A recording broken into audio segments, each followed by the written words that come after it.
mempresentasikan atau memaparkan hasil diskusi dari kelompok kami tentang pembelajaran nilai. Sebelum itu, saya akan memperkenalkan rekan-rekan saya. Di samping saya ada saudari Rizky Amalia, dan di sampingnya ada saudari Arifah, dan di sampingnya ada saudari Radit. Saudara Radit. Bismillahirrahmanirrahim. Alhamdulillah, alhamdulillahirrahmanirrahim. Al-Quran, Khalaqal Insan, Al-Mahul Bayan. Asyhadu an la ilaha illallah wa asyhadu anna Muhammadan abduhu wa rasuluh. Allahumma shalli ala sayyidina Muhammad wa ala alihi wa sahbihi wasallam. Baik teman-teman, langsung saja pada materi pertama kita akan membahas tentang pengertian dan tujuan pembelajaran nilai. Nah, pembelajaran nilai ini merupakan proses pendidikan yang bertujuan untuk menanamkan dan mengembangkan nilai-nilai positif pada diri peserta didik.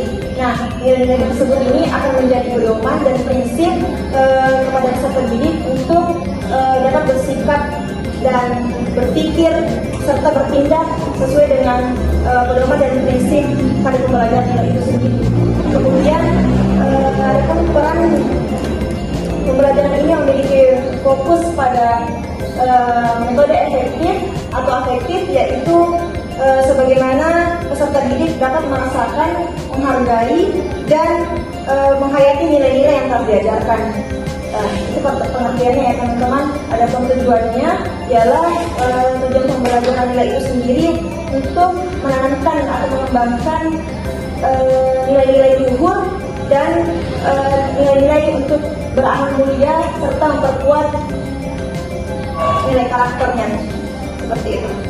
Selanjutnya kami alihkan submateri kedua kepada rekan kami ialah saudari Rizky Amalia. Baik, adapun materi kedua mengenai submateri pentingnya memahami pembelajaran nilai.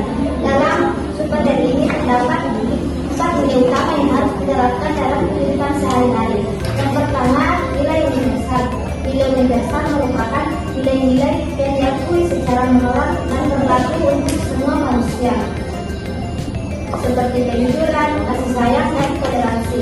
Nilai-nilai universal juga merupakan fondasi moral yang menjadi pegangan bersama yang berlaku untuk semua umat manusia, yang terlepas dari latar belakang budaya dan agama. Kemudian nilai yang kedua yakni nilai budaya. Nilai budaya yang berkembang dari suatu budaya atau masyarakat seperti gotong royong, saling membantu bersama, dan menghargai tradisi. Nilai-nilai budaya juga merupakan identitas dan jati diri satu bangsa yang harus dilestarikan dan dibentuk secara terus-menerus. Kemudian pada yang ketiga yakni nilai agama. Nilai agama yang diajarkan di dalam agama yakni iman, takwa, dan akhlak. Jika penerapan nilai tersebut diterapkan, maka manusia akan mendapatkan kebahagiaan di dunia maupun di akhirat. Kemudian pada nilai keempat yakni nilai moral. Nilai moral merupakan nilai yang berkaitan dengan etika dan perilaku seperti jujur, bertanggung jawab, dan adil. Baik, itulah submateri kedua yang telah dijelaskan tentang kami saudari Rizky Amalia. Selanjutnya kita beralih ke submateri ketiga yang akan dijelaskan oleh saudara kami, yaitu saudari Anita. Baik, pada materi ketiga yaitu strategi efektif dalam pembelajaran nilai. Strategi efektif dalam pembelajaran nilai ada 4, yaitu yang pertama model pembelajaran bermakna. Model pembelajaran ini membantu peserta didik untuk menghubungkan pengalaman yang mereka alami sehingga bisa diterapkan pada kehidupan nyata. Yang kedua yaitu metode value clarification technique atau VCT. VCT ini membimbing peserta didik untuk mengidentifikasi, menganalisis, dan memilih nilai-nilai yang mereka yakini sehingga dapat dipraktikkan. Yang ketiga yaitu pendekatan pembelajaran bantuan atau action learning approach. Pendekatan ini memberikan kesempatan kepada peserta didik untuk melakukan perbuatan moral sehingga mereka dapat belajar dari pengalaman langsung dan membangun karakter melalui tindakan nyata. Yang terakhir yaitu keteladanan.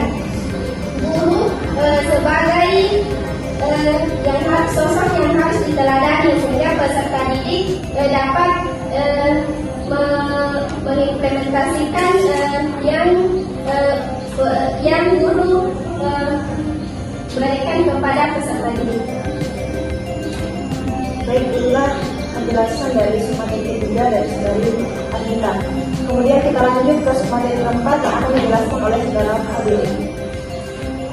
Pembelajaran dalam pembentukan karakter, pembelajaran nilai mendidik peran yang sangat penting dalam pembentukan karakter yang kuat memerlukan proses yang berkelanjutan dalam terintegrasi. Pembelajaran nilai harus menjadi proses yang holistik yang melibatkan dimensi kognitif, efektif, dan motorik, serta ini tidak hanya dituntut untuk memahami nilai-nilai, tetapi juga untuk merasakan dan mempraktikkan nilai-nilai dalam kehidupan sehari-hari.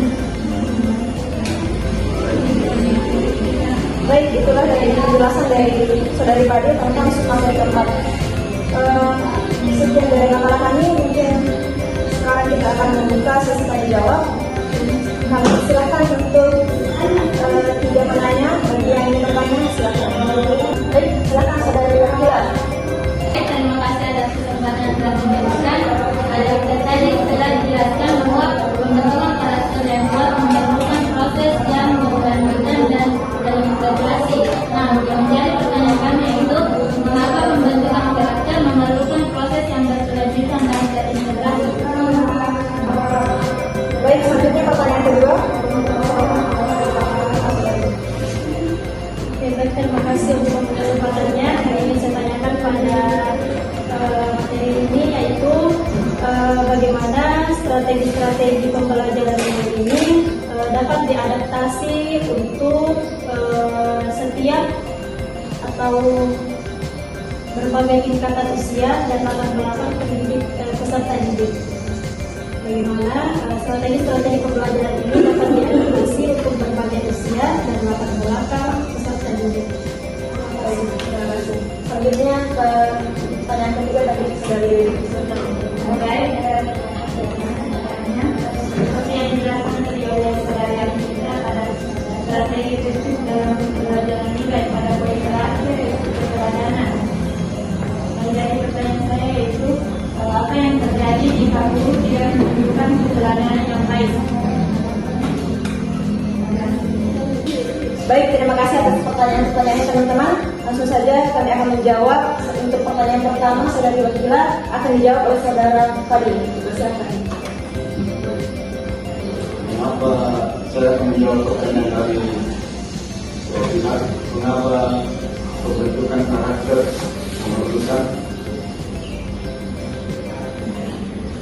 memerlukan proses yang berkelanjutan dan terintegrasi. Pembentukan karakter perlu dilakukan secara berkelanjutan dan terintegrasi agar generasi penerus bangsa memiliki kepribadian yang unggul dan berkarakter. Alasan perlu berkelanjutan itu yang pertama, pendidikan karakter perlu dilakukan secara dini mulai dari sekolah dasar. Yang kedua, nilai-nilai dasar yang dibentuk di usia ini akan mempengaruhi sikap dan perilaku anak di masa depan. Yang ketiga, pendidikan karakter harus terus dilakukan sepanjang hayat. Dan alasan perlu terintegrasi yang pertama, pendidikan karakter dapat terintegrasikan ke dalam semua mata pelajaran. Yang kedua, pendidikan karakter dapat diintegrasikan dengan kegiatan ekstrakurikuler. Yang ketiga, pendidikan karakter dapat terintegrasikan dengan pendidikan yang memaksimalkan perkembangan seluruh dimensi anak. Yang keempat, pendidikan karakter harus dilakukan oleh orang tua, guru, dan masyarakat sekitar. Itu jawaban dari saya. Baik, bagaimana saudara Wakila? Baik, terima kasih. Baik. Selanjutnya pertanyaan kedua akan kami jawab dengan dari saya sendiri oleh pertanyaan Kanashida terima kasih sebelumnya tentang bagaimana strategi-strategi pembelajaran ini dapat diadaptasi untuk berbagai tingkatan usia dan latar belakang peserta didik. Nah, jawaban kami adalah adaptasi strategi pembelajaran nilai ini memang perlu untuk mempertimbangkan kemampuan berpikir dan perkembangan moral setiap peserta didik. Mungkin untuk usia anak di usia ini bisa kita lakukan metode seperti metode bermain dan cerita, dan untuk usia remaja kita perlu melakukan pendekatan secara kritis atau lebih reflektif. Kemudian untuk usia dewasa kita dapat menggunakan metode diskusi atau studi kasus yang mendalam seperti itu. Baik. Selanjutnya pertanyaan ketiga oleh saudari Dewi akan dijawab oleh saudari Anita. Baik, terima kasih atas pertanyaannya. Tadi pertanyaannya bagaimana ketika seorang guru tidak memberikan contoh keteladanan kepada peserta didik. Baik, guru di lingkup sekolah kita anggap itu guru sebagai orang tua. Jadi ketika guru tidak memberikan contoh yang baik kepada peserta didik, maka peserta didik akan mengikuti perlakuan guru tersebut. Contoh kecil yaitu membuang sampah sembarangan. Ketika seorang guru membuang sampah sembarangan dan dilihat oleh peserta didik, maka peserta didik akan melakukan hal yang sama karena guru yang kita kenal yaitu sebagai teladan yang baik kepada peserta didik. Baik, bagaimana seperti itu? Oke, terima kasih sebelumnya. Baik teman-teman, itulah jawaban dari kami tadi terkait pertanyaan-pertanyaan teman-teman sekalian. Selanjutnya kita akan beralih pada kesimpulan. Jadi pembelajaran nilai ini merupakan proses pendidikan yang penting untuk membentuk karakter yang kuat dan nilai-nilai moral yang kuat. Seperti yang dijelaskan oleh rekan kami tadi, bahwa submateri penting dalam pembelajaran nilai ini meliputi seperti nilai-nilai universal, budaya, agama, dan moral. Kemudian untuk strategi yang efektif dalam pembelajaran nilai ini seperti model pembelajaran yang bermakna, kemudian PCP, dan pembelajaran metode yang berbuat serta keteladanan. Kemudian terakhir ialah peran pembelajaran nilai ini sangat penting untuk membentuk karakter peserta didik, sama nilai-nilai yang diinternalisasikan ini akan menjadi landasan prinsip agar peserta didik dapat bersikap, bertindak, dan berpikir sesuai dengan nilai-nilai yang telah diajarkan, seperti itu. Baik, mungkin sekian dari presentasi kita hari ini. Dari kami kelompok 1, kami pamit undur diri. Terima kasih. Wassalamualaikum warahmatullahi wabarakatuh. Waalaikumsalam.